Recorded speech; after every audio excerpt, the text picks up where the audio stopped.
They've rolled it back a little bit, but what's still in place? Social distancing, the masks, the pushing people apart. And there's something else that's part of this whole psychological war on the human psyche. Look at what they've targeted most and for longest. Anything that releases the psyche in terms of chilling out, in terms of relaxation, in terms of human discourse, in terms of situations where you can let off steam. So they've targeted the pubs, they've targeted the restaurants, they've targeted sport, they've targeted all these areas.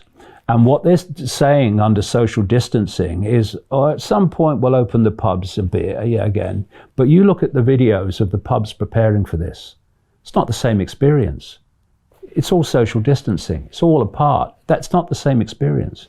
They've now got. They've now brought the football back, and what they're doing is destroying the very foundation and fabric of human society as we have known it.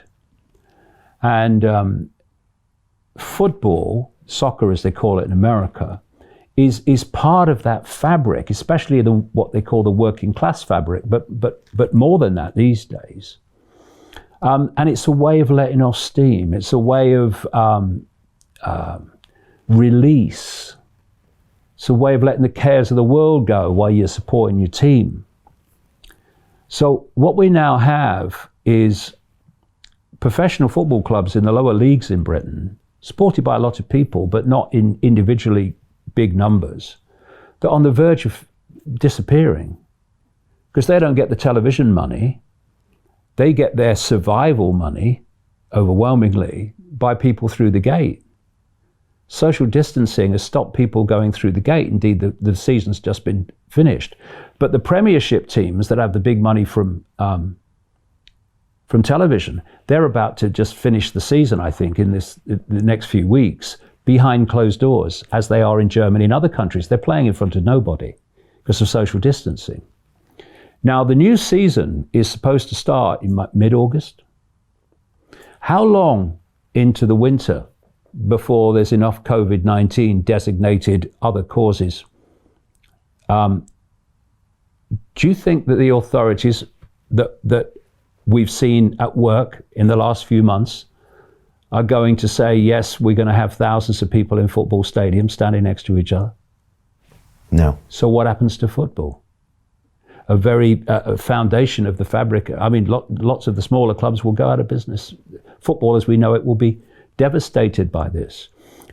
And the key is its effect on the psychology, like the pubs and the bars and the restaurants and all the chilling out, all the interaction, all the relaxation. It's all being targeted. It's all being done digitally now. So people have no release. Why does anyone think suicide's going through the roof since this lockdown started? And it's a war on the human psyche.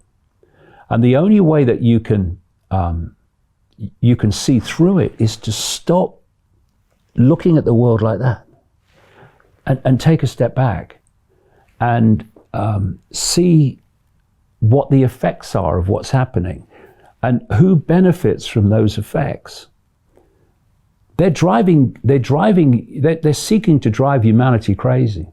When I was a goalkeeper, the worst part of being a goalkeeper was sitting in the dressing room before going out to play, because all that could go wrong was going through your mind. You went out there and did it most of the time. It works fine.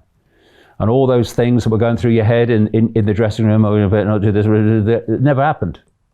I could tell you in my life experience of the last 30 years, if you speak your truth and stick with it, amazing things happen, and your life can be transformed by that.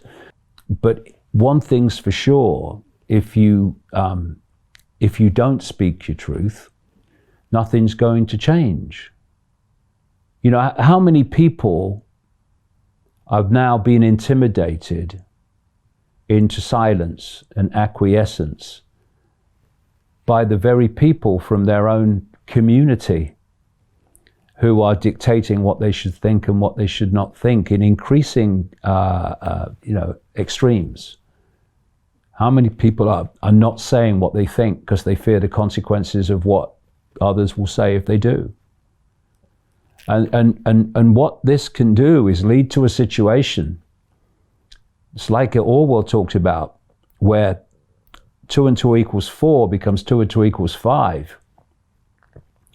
And you can accept that 2 and 2 equals 5 initially because you fear the consequences of saying it equals 4. And that's the situation we're in now.